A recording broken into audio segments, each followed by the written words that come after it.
इति श्री दुर्गा सप्तशती अध्याय 9। राजा ने कहा, हे ऋषिराज, आपने रक्त बीज के वध के संबंध में रखने वाला वृत्तांत मुझे सुनाया। अब मैं रक्त बीज के मरने के पश्चात क्रोध में भरे हुए शुंभ व निशुंभ ने जो कर्म किया है वह सुनना चाहता हूँ। महर्षि मेधा ने कहा, रक्त बीज के मारे जाने पर शुंभ और निशुंभ को बड़ा क्रोध आया और अपनी बहुत बड़ी सेना का इस प्रकार सर्वनाश होते देखकर निशुंभ देवी पर आक्रमण करने के लिए दौड़ा। उसके साथ बहुत से बड़े बड़े असुर देवी को मारने के वास्ते दौड़े और महापराक्रमी शुंभ अपनी सेना सहित चंडिका को मारने के लिए बढ़ा। फिर शुंभ और निशुंभ का देवी से घोर युद्ध होने लगा और वह दोनों असुर इस प्रकार देवी पर बाण फेंकने लगे जैसे मेघों से वर्षा हो रही हो। उन दोनों के चलाए हुए बाणों को देवी ने अपने बाणों से काट डाले और अपने शस्त्रों की वर्षा से उन दोनों दैत्यों को चोट पहुंचाई। निशुंभ ने तीक्ष्ण तलवार और चमकती हुई ढाल लेकर देवी के सिंह पर आक्रमण किया। अपने वाहन को चोट पहुंची देखकर देवी ने अपने शूर्प नामक बाण से निशुंभ की तलवार व ढाल दोनों ही काट डाले। तलवार और ढाल कट जाने पर निशुंभ ने देवी पर शक्ति से प्रहार किया। देवी ने अपने चक्र से उसके 2 टुकड़े कर दिए। फिर क्या था, दैत्य मारे क्रोध के जल भुन गया और उसने देवी को मारने के लिए उसकी ओर शूल फेंका, किंतु देवी ने अपने मुक्के से उसको चूर चूर कर डाला। फिर उसने देवी पर गदा से प्रहार किया। देवी ने त्रिशूल से गदा को भस्म कर डाला। इसके पश्चात वह फरसा हाथ में लेकर देवी की ओर लपटा। देवी ने अपने तीखे बाणों से उसे धरती पर सुला दिया। अपनी पराक्रमी भाई निशुंभ के इस प्रकार से मरने पर शुंभ क्रोध में भरकर देवी को मारने के लिए दौड़ा। वह रथ में बैठा हुआ उत्तम आयुधों से सुशोभित अपनी 8 बड़ी बड़ी भुजाओं से सारे आकाश को ढके हुए था। शुंभ को आते देखकर देवी ने अपना शंख बजाया और धनुष्य की टक्कोर का भी अत्यंत दुस्सह शब्द किया।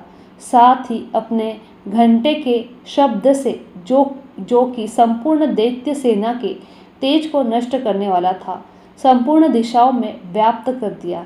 इसके पश्चात देवी के सिंह ने भी अपनी दहाड़ से, जिसे सुन बड़े बड़े बलवानों का मंद चूर चूर हो जाता था, आकाश पृथ्वी 10 दिशाओं को पूरित कर दिया।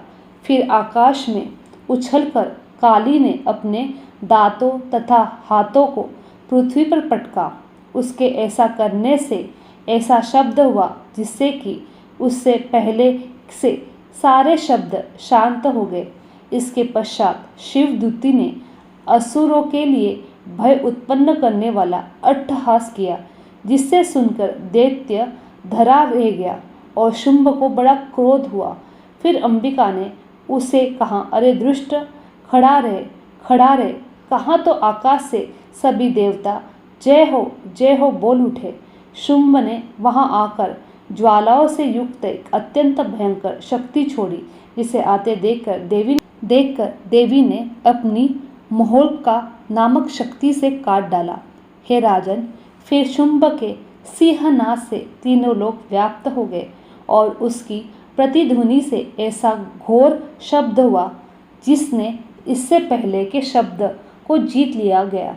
शुंभ के घोड़े बाणों को देवी के छोड़े बाणों को शुंभ ने अपने बाणों से काट सैकड़ों और हजारों टुकड़ों में परिवर्तन कर दिया। इसके पश्चात जब चंडिका ने क्रोध में भरे हुए शुंभ को त्रिशूल से मारा और वह मूर्छित होकर पृथ्वी पर गिर पड़ा, जब उसकी मूर्छा दूर हुई तब वह धनुष्य को लेकर आया और अपने बाणों से उसने देवी काली तथा सिंह को घायल कर दिया।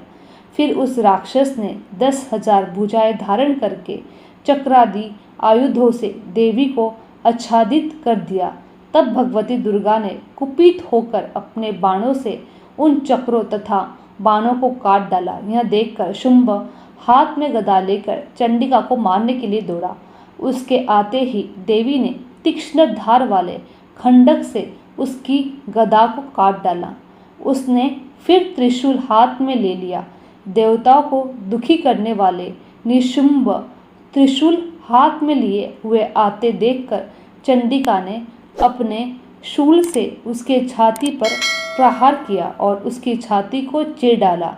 शूल विदीर्ण हो जाने पर उसकी छाती में से एक उस जैसा ही महापराक्रमी दैत्य ठहर जा कहता हुआ निकला। उसको देखकर देवी ने बड़े जोर से ठटकार लगाई। अभी वह निकलने भी न पाया था कि उसका सिर अपनी तलवार से काट डाला। सिर के कटने के साथ ही वह पृथ्वी पर गिर पड़ा। तदनंतर सिंह दहाड़ दहाड़ कर असुरों का भक्षण करने लगा और काली शिवदूती भी राक्षसों का रक्त पीने लगी। कौमारी भी शक्ति ने कितने ही महादैत्यों को नष्ट कर दिया। ब्रह्मा जी के कमंडल के जल से कितने ही असुर समाप्त हो गए। कई दैत्य माहेश्वरी के त्रिशूल से विदीर्ण होकर पृथ्वी पर गिर पड़े और वाराही के प्रहार से छिन्न भिन्न होकर धराशायी हो गए। वैष्णवी ने भी अपने चक्र से बड़े बड़े महापराक्रमी का कमचूर निकालकर उनके यमलोक भेज दिया और ऐन्द्री से कितने ही महाबली राक्षस टुकड़े दो हो गए। कई दैत्य मारे गए, कई भाग गए, कितने ही काली शिवदूती और सिंह ने भक्षण कर ले। इति श्री दुर्गा सप्तशती अध्याय 9वां समाप्त। इति श्री दुर्गा सप्तशती अध्याय 10वां। महर्षि मेधा ने कहा, हे राजन, अपने प्यारे भाई को मरा हुआ तथा सेना को नष्ट हुआ देखकर क्रोध में भरकर दैत्यराज शुंभ कहने लगा, दुष्ट दुर्गे, तू अहंकार से गर्व मत कर, क्योंकि तू दूसरों के बल पर लड़ रही है। देवी ने कहा, दुष्ट, देख, मैं तो अकेली हूँ। इस संसार में मेरे सिवा दूसरा कोई नहीं है। यह सब मेरी शक्तियाँ हैं। देख, यह सब की सब मुझ में प्रविष्ट हो रही है। इसके पश्चात ब्रह्माणी आदि सब देवियाँ उस देवी के शरीर में लीन हो गई। देवी अकेली रह गई। तब देवी ने कहा, मैं अपनी ऐश्वर्य शक्ति से अनेक रूपों में यहाँ उपस्थित हुई थी। उन सब रूपों को मैंने समेट लिया है। अब मैं अकेली ही यहाँ पे खड़ी हूँ। तुम भी यहीं ठहरो। महर्षि मेधा ने कहा। तब देवताओं तथा राक्षसों को देखते देखते देवी तथा शुंभ में भयंकर युद्ध होने लगा। अंबिका देवी ने सैकड़ों अस्त्र शस्त्र छोड़े। उधर दैत्यराज ने भी भयंकर अस्त्रों का प्रहार आरंभ किया।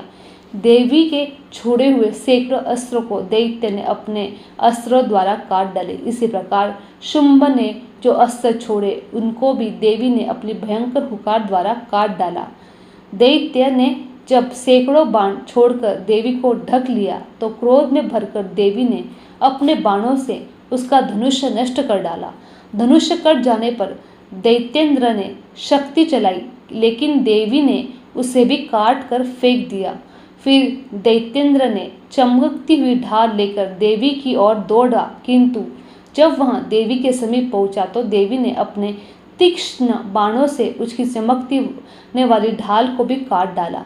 फिर दैत्येंद्र का घोड़ा मर गया, रथ टूट गया, सारथी मारा गया।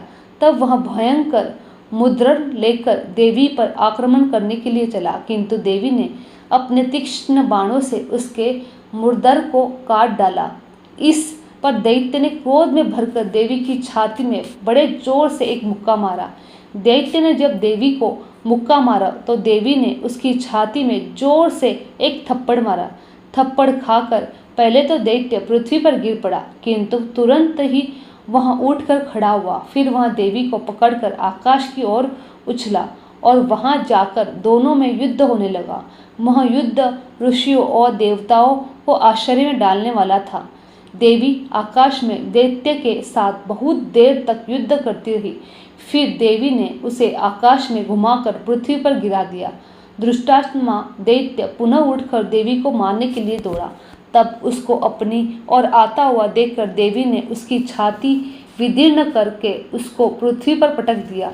देवी के त्रिशूल से घायल होने पर उस दैत्य के प्राण पखेरु उड़ गए और उसके मरने पर समुद्र, द्वीप, पर्वत, पृथ्वी सब कांपने लगे।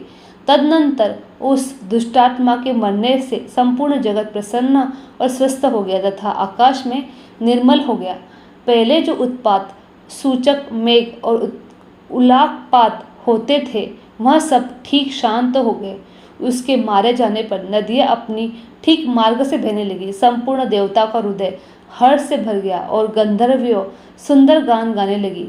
गंधर्व बाजे बजाने लगे, अप्सराएं नाचने लगी, पवित्र वायु बहने लगी, सूर्य की कांति स्वच्छ हो गई, यज्ञशालाओं की बुझी हुई अग्नि अपने आप प्रज्वलित हो उठी और चारों दिशाओं में शांति फैल गई। इति श्री दुर्गा सप्तशती अध्याय 10वां समाप्त।